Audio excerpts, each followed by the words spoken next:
قرآنی صورتوں کی مختصر اردو تفسیر شہناز کیسر کے ساتھ اس رمضان صرف باب الایمان پر۔ السلام علیکم ورحمۃ اللہ وبرکاتہ۔ چلیں ہم اپنے تفسیر کا بقیہ حصہ کمپلیٹ کرتے ہیں۔ سورہ مائدہ کی ہم شروع کریں گے آیت نمبر 17، بلکہ ہم 17 تک کر چکے ہیں۔ یقیناً کفر اعوذ باللہ من الشیطان الرجیم، بسم اللہ الرحمن الرحیم، رب اشرح لی صدری ویسر لی امری واحلل عقدۃ من لسانی یفقہوا قولی، رب زدنی علما، اللہم فقہنا فی الدین، اللہم فقہنا فی الدین، اللہم فقہنا فی الدین۔ یقیناً کفر کیا ان لوگوں نے جنہوں نے کہا مسیح ابن مریم ہی خدا ہے۔ اے نبی ان سے کہو کہ اگر خدا مسیح ابن مریم کو اور اس کی ماں اور تمام زمین والوں کو ہلاک کر دینا چاہے تو کس کی مجال ہے کہ اس کو اس کے ارادے سے باز رکھ سکے۔ اللہ تو زمین و آسمانوں کا سب چیزوں کا مالک ہے، اور وہ جو چاہتا ہے پیدا کرتا ہے، اس کی قدرت ہر چیز پر حاوی ہے۔ یہود و نصارہ کہتے ہیں ہم اللہ کے بیٹے اس کے چہیتے ہیں۔ ان سے پوچھو پھر وہ تمہارے گناہوں کی تمہیں سزا کیوں دیتا ہے؟ در حقیقت تم بھی ویسے ہی انسان ہو جیسے دوسرے انسان اللہ نے پیدا کیے ہیں۔ وہ جسے چاہتا ہے معاف کرتا ہے اور جسے چاہتا ہے سزا دیتا ہے۔ زمین و آسمان کی ساری ملکیت اسی کے ہاتھ میں ہے۔ اے اہل کتاب، ہمارا یہ رسول ایسے وقت تمہارے پاس آیا ہے اور دین کی واضح تعلیم دے رہا ہے جبکہ رسولوں کی آمد کا سلسلہ ایک مدت سے بند تھا، تاکہ تم یہ نہ کہہ سکو کہ تمہارے پاس کوئی بشارت دینے والا یا ڈرانے والا نہیں آیا۔ سو دیکھو اب وہ بشارت دینے والا اور ڈرانے والا آ گیا ہے۔ اللہ ہر چیز پر قادر ہے۔ یہ اہل عرب کے اوپر ایک اللہ کا بہت بڑا احسان تھا، اور اللہ کوئی حجت بھی قائم نہیں رکھنا چاہتا، لہٰذا آپ صلی اللہ علیہ وسلم کو آخری نبی بنا کر ان میں مبعوث کیا گیا۔ یاد کرو جو موسیٰ نے اپنے قوم سے کہا تھا، میری قوم کے لوگوں اللہ کی اس نعمت کا خیال کرو جو اس نے تمہیں عطا کی تھی۔ اس نے تم میں نبی پیدا کیے، تم کو فرما اور رواں بنایا، تم کو وہ کچھ دیا جو دنیا میں کسی نے کسی کو نہ دیا تھا۔ اے برادران قوم، اس مقدس سرزمین میں داخل ہو جاؤ جو اللہ نے تمہارے لیے لکھ دی ہے، اور اس کے لیے زیادہ تر جو خیال ہے وہ یہ فلسطین ہی کی بات ہے۔ پیچھے نہ ہٹو ورنہ ناکام و نامراد پلٹو گے۔ انہوں نے جواب دیا، یہ جب داخل ہو رہے تھے شہر میں تو اس میں پہلے سے ہی لوگوں کی حکومت تھی، وہ بہت جابر لوگ تھے۔ تو اب یہ دیکھیے مکالمہ کیا ہو رہا ہے۔ جب موسیٰ علیہ السلام نے کہا کہ اس زمین میں داخل ہو جاؤ اور ان سے لڑو اور اپنا حق حاصل کرو، تو انہوں نے جواب دیا، اے موسیٰ وہاں تو بڑے زبردست لوگ رہتے ہیں، ہم وہاں ہرگز نہ جائیں گے جب تک وہ وہاں سے نہ نکل گئے۔ اگر وہ نکل گئے تو ہم داخل ہونے کو تیار ہیں۔ ان ڈرنے والوں میں دو شخص ایسے بھی تھے جن کو اللہ نے اپنی بڑی نعمتوں سے نوازا تھا ان جباروں کے مقابلے میں۔ تو انہوں نے کہا ان جباروں کے مقابلے میں دروازے کے اندر گھس جاؤ، جب تم اندر پہنچ جاؤ گے تو تم ہی غالب رہو گے، اللہ پر بھروسہ رکھو اگر تم مومن ہو۔ تو انہوں نے جواب دیا، اے موسیٰ ہم تو وہاں کبھی نہ جائیں گے جب تک وہ وہاں موجود ہیں، بس تم اور تمہارا رب دونوں جاؤ۔ دلوں کی کجی دیکھیے کہ تم اور تمہارا رب جاؤ اور لڑو، ہم یہاں بیٹھے ہیں۔ اس پر موسیٰ نے کہا، اے میرے رب، میرے اختیار میں اب کوئی چیز نہیں ہے مگر یہ یا میں یا میری ذات اور میرا بھائی، بس تو ہمیں ان نافرمان لوگوں سے الگ کر دے۔ اللہ نے جواب دیا، اچھا تو وہ ملک 40 سال تک ان پر حرام ہے، یہ زمین میں مارے مارے پھریں گے، ان نافرمانوں کی حالت پر ترس نہیں کھایا جائے گا۔ اور یعنی اس کے بعد اللہ تعالیٰ نے ان کو 40 سال کی سزا دی تھی کہ بس وہ گھومتے رہتے تھے اسی ریگستان میں، جہاں سے سفر شروع کرتے تھے وہیں پہنچ جاتے تھے، لیکن اللہ تعالیٰ نے ان کی نافرمانی کی یہ سزا دی تھی۔ اور ذرا انہیں آدم کے 2 بیٹوں کا قصہ بھی سناؤ، جب ان دونوں میں سے جب دونوں نے قربانی کی، ایک کی قربانی کو قبول کر لیا گیا اور دوسرے کی قربانی قبول نہ کیا گیا، تو اس نے دوسرے جس کی قربانی قبول نہیں ہوئی تھی اس نے کہا میں تجھے مار ڈالوں گا۔ یہ حابیل اور قابیل کا واقعہ ہے، اور ظاہر ہے کہ قابیل جو تھے وہ بڑے بھائی تھے، اور وہ حابیل کے ساتھ جو ان کی ساتھ پیدا ہونے والی لڑکی جو پسند آ گئی تھی اس سے شادی کرنا چاہتے تھے۔ دنیا کا پہلا قتل اس طرح ہوا تھا۔ تو اس نے جواب دیا، اللہ تو متقیوں ہی کی نزل قبول، اس نے اپنے چھوٹے بھائی سے کہا کہ میں اگر اب جب قربانی نہیں قبول ہوئی تو میں تجھے مار ڈالوں گا۔ تو اس نے جواب دیا کہ اللہ تو متقیوں ہی کی نظر قبول کرتا ہے، اگر تم مجھے قتل کرنے کے لیے ہاتھ اٹھائے گا تو میں ایسا کام نہیں کروں گا۔ میں اپنے اللہ سے بہت ڈرتا ہوں، میں چاہتا ہوں کہ میرا اور اپنا گناہ تو ہی سمیٹ لے اور دوزخی بن کر رہے۔ ظالموں کے ظلم کا یہی بدلہ ٹھیک ہے۔ آخرکار اس کے نفس نے اپنے بھائی کے قتل اس کے لیے آسان کر دیا اور اسے مار کر ان لوگوں میں شامل ہو گیا جو نقصان اٹھانے والے ہیں۔ پھر اللہ نے ایک کوا بھیجا۔ اب جب قتل ہو گیا تو اب وہ میت لے کے بیٹھا ہوا تھا بھائی ان کا، اور سوچا تھا یہ کیا کیا میں نے، کیونکہ اس سے پہلے تو ایسا کچھ ہوا بھی نہیں تھا جو اس کا کوئی طریقہ پتا ہوتا، تو لہٰذا اس وقت پھر اللہ نے ایک کوا بھیجا جو زمین کھودنے لگا تاکہ اسے بتائے کہ اپنے بھائی کی لاش کو وہ کیسے چھپائے۔ وہ یہ دیکھ کر بولا افسوس مجھ پر، میں اس کوے جیسا بھی نہ ہو سکا کہ اپنے بھائی کی لاش چھپانے کی تدبیر نکال لیتا۔ اس کے بعد وہ اپنے کیے پہ بہت پچھتایا، ظاہر ہے افسوس ہوا اسے بھی۔ اسی وجہ سے بنی اسرائیل پر ہم نے یہ فرمان لکھ دیا تھا کہ جس نے کسی انسان کو خون کے بدلے یا زمین میں فساد پھیلانے کے سوا کسی اور وجہ سے قتل کیا تو اس نے گویا تمام انسانوں کو قتل کر دیا، اور جس کسی نے زندگی کسی کو بخشی تو اس نے گویا تمام انسانوں کو زندگی بخش دی۔ کسی کو بغیر کسی وجہ کے ناحق قتل کرنا سخت منع ہے، دین ہمیں اس کی بالکل اجازت نہیں دیتا، خون ناحق ہے یہ۔ مگر ان کا حال یہ ہے کہ ہمارے رسول پے در پہ ان کے پاس کھلی کھلی ہدایات لے کے آئے، پھر بھی اکثر ان میں سے زیادتیاں کرنے والے ہی ہیں۔ جو لوگ اللہ اور اس کے رسولوں سے لڑتے ہیں اور زمین میں اس کے لیے تگ و دو کرتے پھرتے ہیں کہ فساد برپا کریں، یعنی اللہ اور رسول کی حدود کی خلاف ورزی کے لیے لوگوں سے لڑتے ہیں، ان کی سزا یہ ہے کہ قتل کیے جائیں یا سولی پر چڑھائے جائیں یا ان کے ہاتھ اور پاؤں مخالف سمتوں سے کاٹ ڈالے جائیں یا وہ جلا وطن کر دیے جائیں۔ یہ تو سمجھے وہ سزائیں اللہ تعالیٰ تجویز کر رہا ہے جو دنیا میں دی جا سکتی ہیں، کیونکہ اللہ تعالیٰ کو یہ چیز سخت ناپسند ہے کہ یہ دین اسلام اس کا منتخب کرتا ہے، ہم اس کے خلاف کیسے جا سکتے ہیں؟ لیکن انسانوں کی عقل دیکھیے مت ماری گئی ہے کہ ہم اس کے خلاف جانے کی کوشش کرتے ہیں، تو اللہ تعالیٰ کہتا ہے کہ ٹھیک ہے ان کو یہ سزائیں دے دینی چاہیے، اور آخرت میں تو ان کے لیے بہت بڑی ذلت و رسوائی ہے۔ مگر جو لوگ توبہ کر لیں قبل اس کے کہ تم ان پر قابو پاؤ، تمہیں معلوم ہونا چاہیے کہ اللہ معاف کرنے والا اور رحم کرنے والا ہے۔ اگر وہ توبہ کر لیں اور اپنے گناہ سے معافی مانگ لیں، تائب ہو جائیں، تو اللہ معاف کرنے والا ہے۔ اے لوگوں جو ایمان لائے ہو، اللہ سے ڈرو، اس کی جناب میں باریابی کا ذریعہ تلاش کرو، اس کی راہ میں جد و جہد کرو تاکہ تمہیں کامیابی ہو جائے۔ جان لو کہ جن لوگوں نے کفر کا رویہ اختیار کیا ان کے قبضے میں ساری زمین کی دولت ہو، اور اتنی ہی اس کے ساتھ وہ چاہیں کہ اسے فدیے میں دے کر قیامت کے روز اپنے عذاب سے بچ جائیں تو وہ ان سے قبول نہ کیا جائے گا، انہیں دردناک سزا مل کر رہے گی۔ وہ چاہیں گے کہ دوزخ کی آگ سے نکل بھاگیں مگر نہ نکل سکیں گے، اور انہیں ہمیشہ قائم رہنے والا عذاب دیا جائے گا۔ اتنا کھلا کھلا بیان کر دیا گیا ہے، اب اس کے باوجود بھی اگر ہم لوگ اپنی راہوں کو خود ہی کھوٹا کرتے ہیں تو ہم کسی کو بھی قصوروار نہیں ٹھہرا سکتے۔ اور چور خواہ وہ عورت ہو یا مرد دونوں کے ہاتھ کاٹ دو، یہ ان کی اس کمائی کا بدلہ ہے، اور اللہ کی طرف سے بردناک سزا۔ اللہ کی قدرت سب پر غالب ہے۔ دراصل اسلام کا ایک طریقہ ہے کہ وہ کسی بھی غلط کام کی جڑ کو کاٹتا ہے، لہذا اگر معاشرے میں کسی ایک کا ہاتھ کٹے گا تو اگلا آدمی چوری کرنے سے پہلے 10 دفعہ سوچے گا۔ اللہ کی قدرت سب پر غالب ہے اور وہ بڑا دانا و بینا ہے۔ پھر یہ جو ظلم کرنے کے بعد توبہ کرے، اپنی اصلاح کرے تو اللہ کی نظر عنایت اس پر مائل ہو جائے گی۔ اللہ بہت درگزر کرنے والا اور رحم فرمانے والا ہے۔ کیا تم نہیں جانتے کہ اللہ زمین اور آسمانوں کی سلطنت کا مالک ہے؟ وہ جسے چاہے سزا دے، معاف کر دے، اس کو ہر چیز کا اختیار ہے۔ اے پیغمبر، تمہارے لیے یہ چیز رنج کا باعث نہ ہو کہ جو لوگ کفر کی راہ میں بڑے تیز گامی دکھا رہے ہیں۔ آپ صلی اللہ علیہ وسلم بہت زیادہ دکھی ہو جایا کرتے تھے لوگوں کی ان حرکتوں کی وجہ سے، لیکن اللہ کہہ رہا ہے آپ بالکل بھی دکھی نہ ہو، خواہ وہ ان میں سے ہوں جو منہ سے کہتے ہیں کہ ہم ایمان لائے مگر دل میں کبھی ایمان نہیں لائے، یا ان میں سے ہوں جو یہودی ہیں جن کا حال یہ ہے کہ جھوٹ کے لیے کان لگاتے ہیں اور دوسرے لوگوں کی خاطر تمہارے پاس کبھی نہیں آئے، سن گن لیتے پھرتے ہیں، سب سے ایک دوسرے سے پوچھتے پھریں گے لیکن کبھی خود آنے کی زحمت بھی نہیں کی، اور کچھ تو ایسے ہیں جو آئے بھی ہیں تو دل سے کبھی بھی اللہ اور اس کے رسول کی طرف راغب نہ ہوئے۔ کتاب اللہ کے الفاظ کو ان کا صحیح محل متعین ہونے کے باوجود اصلی معنی سے پھیرتے ہیں اور لوگوں سے کہتے ہیں اگر تمہیں یہ حکم دیا جائے تو مانو، نہیں تو نہ مانو، یعنی قرآن کو خود ہی اپنے ہاتھ سے تبدیل کرتے ہیں، حالانکہ یہ سب چیز اللہ کے پاس سے آئی ہے۔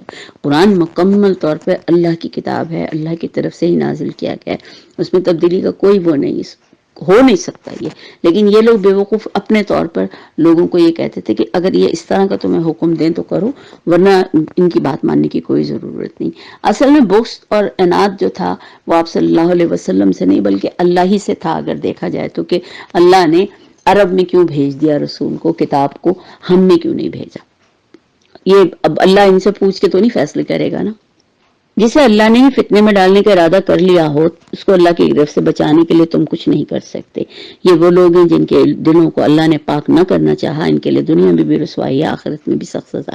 یہ جھوٹ سننے والے اور حرام کے مال کھانے والے ہیں، لہٰذا اگر یہ تمہارے پاس اپنے مقدمات لے کر آئیں تو تمہیں اختیار دیا جاتا ہے کہ چاہو تو ان کا فیصلہ کرو یا انکار کر دو، اور انکار کر دو تو یہ تمہارا کچھ نہیں بگاڑ سکتے۔ یہ فیصلہ کرو تو ٹھیک ٹھیک انصاف کے ساتھ کرو، اللہ انصاف کرنے والوں کو پسند کرتا ہے۔ یعنی رسول اللہ صلی اللہ علیہ وسلم کو کہا جا رہا ہے کہ اگر یہ آپ کی طرف اپنے انصافوں کے لیے رجوع کرتے ہیں تو اگر آپ ان سے کہہ دیجئے میں تو قرآن کے مطابق کروں گا، اگر یہ اس کو تسلیم کریں تو بہتر، نہ کریں تو آپ پھر آپ کی مرضی، اور لیکن آپ قرآن سے ہٹ کے کوئی اور بات نہیں کر سکتے۔ اور یہ تمہیں کیسے حکم بناتے ہیں جبکہ ان کے پاس تورات موجود ہے؟ یعنی اب اللہ کہتا ہے ان کے پاس تو تورات ہے، ان کے اپنے لوگ ہیں، تو یہ ان کے پاس کیوں نہیں جاتے، یہ آپ کے پاس کیوں آتے ہیں فیصلہ لینے کے لیے؟ جس میں اللہ کا حکم تورات میں بھی تو وہی لکھا ہوا ہے، پھر یہ اس سے منہ موڑ رہے ہیں، تو کیا وجہ، کیوں نہیں جاتے تورات کی طرف؟ اصل بات یہ ہے کہ یہ لوگ ایمان ہی نہیں رکھتے۔ تورات پہ بھی ان کا ایمان کب ہے جو قرآن پہ رکھتے؟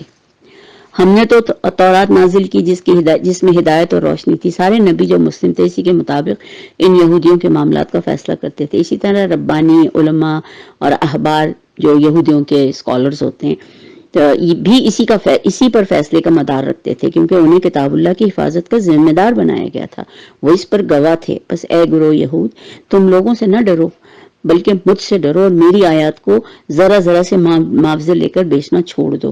جو لوگ اللہ کے نازل کردہ قانون کے مطابق فیصلہ نہ کریں وہی کافر ہیں۔ دراصل یہ تورات میں انہوں نے یہی تو کیا تھا۔ تورات آج مکمل طور پہ اپنے اصل شکل میں کیوں موجود نہیں ہے؟ کیونکہ انہوں نے ہر موقع پہ جو چیز ان کو پسند نہیں آئی اس کو اپنے الفاظ میں تبدیل کر دیا، اور ان کے اسکالرز جنہوں نے پیسہ لے کے ان کو تبدیل کیا۔ تو اللہ تعالیٰ وہی کہتا ہے، کیونکہ تورات بھی تو اللہ ہی کی کتاب ہے، کہ میری باتوں کو تھوڑے پیسوں میں تھوڑی قیمت میں مت بیچو۔ تورات میں ہم نے یہودیوں پر حکم یہ لکھ دیا تھا کہ جان کے بدلے جان، آنکھ کے بدلے آنکھ، ناک کے بدلے ناک، کان کے بدلے کان، دانت کے بدلے دانت، تمام زخموں کے لیے برابر کا بدلہ۔ پھر جو قصاص کا صدقہ کرے تو وہ اس کے لیے کفارہ ہے۔ جو لوگ اللہ کے نازل کردہ قانون کے مطابق فیصلہ نہ کریں وہی ظالم ہے۔ اللہ نے پہلے ان کی کتاب میں بھی بتا دی تھی یہ بات۔ پھر ہم نے ان پیغمبروں کے بعد مریم کے بیٹے عیسیٰ کو بھیجا۔ تورات میں جو کچھ اس کے سامنے موجود تھا وہ اس کی تصدیق کرنے والا تھا۔ ہم نے اسے انجیل عطا کی جس میں رہنمائی اور روشنی تھی، اور وہ بھی تورات میں سے جو کچھ اس وقت موجود تھا اس کی تصدیق کرنے والی تھی۔ یعنی انجیل جو تھی وہ تورات کی تصدیق کر رہی تھی۔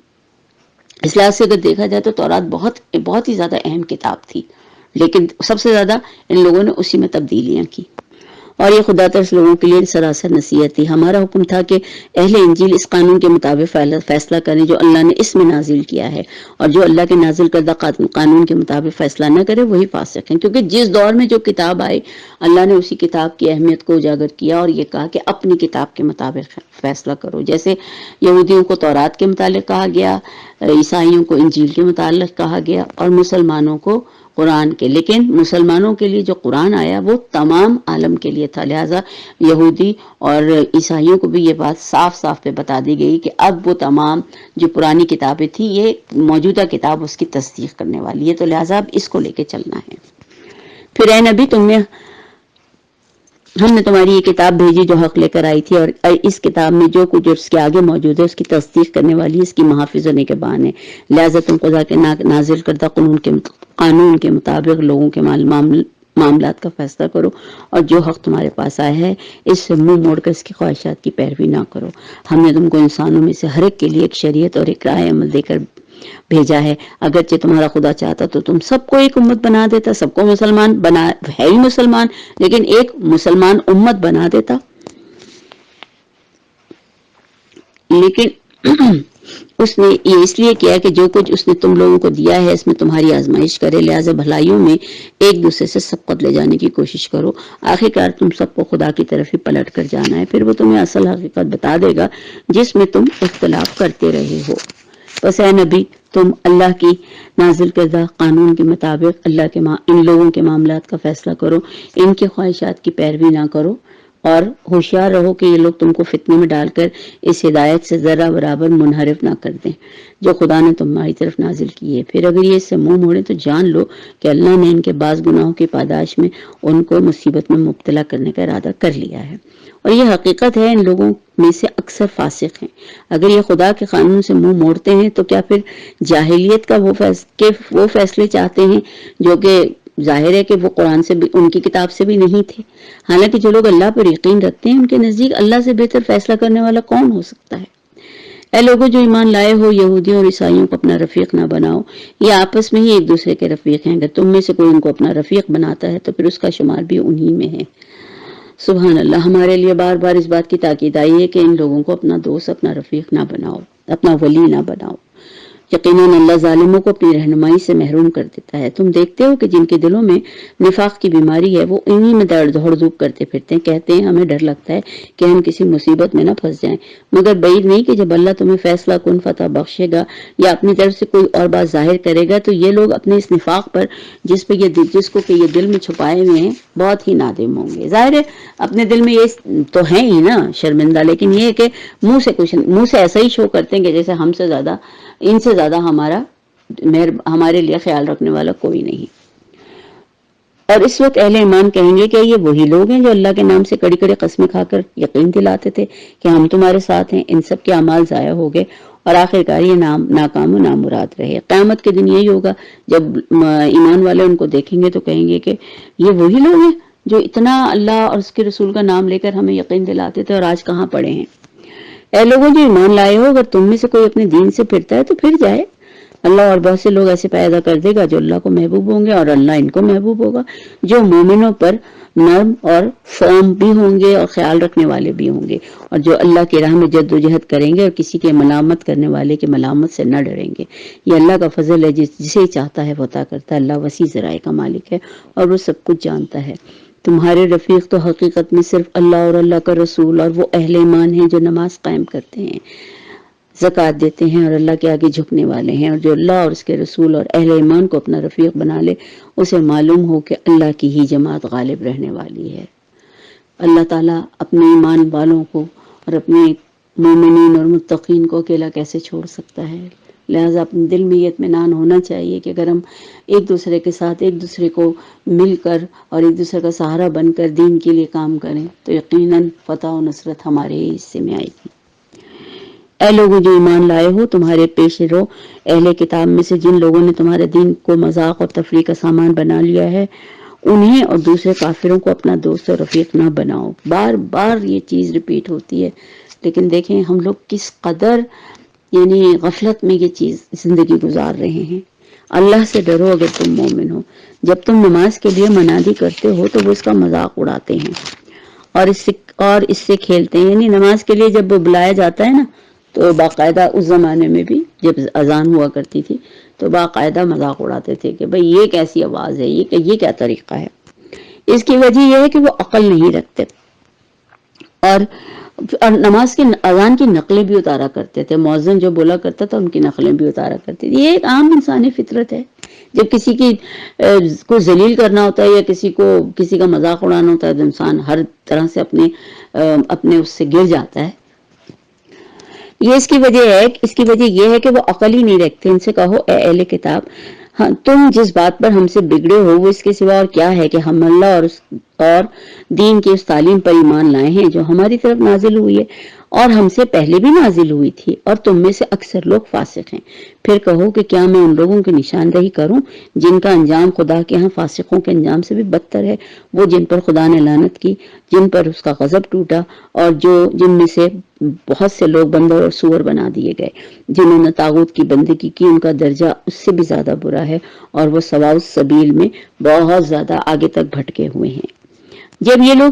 جب یہ تم لوگوں کے پاس آتے ہیں تو کہتے ہیں کہ ہم ایمان لائے، حالانکہ کفر لیے ہوئے آئے تھے اور کفر ہی لیے ہوئے واپس گئے، اور اللہ خوب جانتا ہے جو کچھ دلوں میں چھپاتے ہیں۔ اور تم دیکھو کہ ان میں سے بکثرت لوگ گناہ اور ظلم اور زیادتی کے کاموں میں دوڑ دھوپ کرتے ہیں اور حرام کھاتے ہیں۔ بہت بری حرکاتیں جو یہ کر رہے ہیں، کیونکہ ان کے علماء اور مشائخ انہیں گناہ پر زبان کھولنے اور حرام کھانے سے نہیں روکتے۔ کتنی بڑی ذمہ داری ہے علماء وقت کی کہ وہ اپنے وقت کے لوگوں کو اللہ کے راستے پہ چلنے کی توفیق دیں اور اس حرام اور حلال کی تمیز بتائیں اور ان کو حرام اور حلال کھانے کے اور نہ کھانے کے فوائد و نقصانات بتائیں۔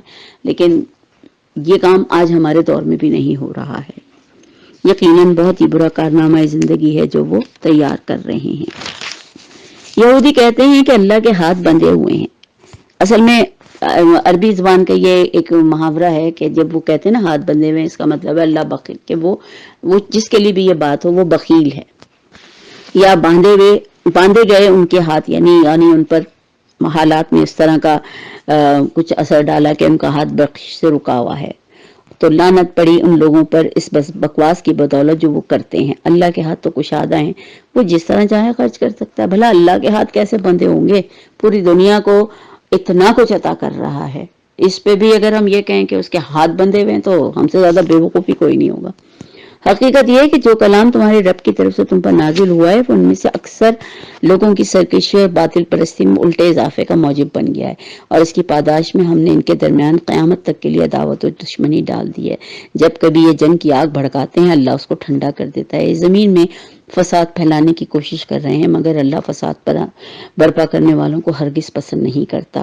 اصل میں بہت سے لوگوں کو نا قرآن بھی اگر سمجھ میں نہیں آتا نا تو کچھ وہ ان کا دماغ جو ہے نا الٹی طرف ہی چل پڑتا ہے، تو اللہ تعالیٰ اس چیز سے محفوظ رکھے کہ یا اللہ تو ہمیں جتنا سمجھ میں آئے بالکل راست بازی کے ساتھ اس کو ہم سمجھیں اور اس کو اپنانے کی کوشش کریں، آمین۔ اور اس سرکشی کے بجائے یہ اہل کتاب ایمان لاتے، اور خدا اگر اس سرکشی کے بجائے یہ اہل کتاب اس پر ایمان لاتے تو ہم ان کی برائیاں ان سے دور کر دیتے، ان کو نعمت بھری جنتوں میں پہنچا دیتے۔ کاش انہیں تورات، انجیل اور دوسری کتابوں کو قائم کرنا آتا جو ان کے رب کی طرف سے ان کے پاس بھیجی گئی تھی، تو ایسا کرتے تو ان کے لیے اوپر سے رزق برستا اور نیچے سے ابلتا۔ اگرچہ ان میں سے کچھ لوگ راست رو بھی ہیں، لیکن اکثریت سخت بد عمل ہے۔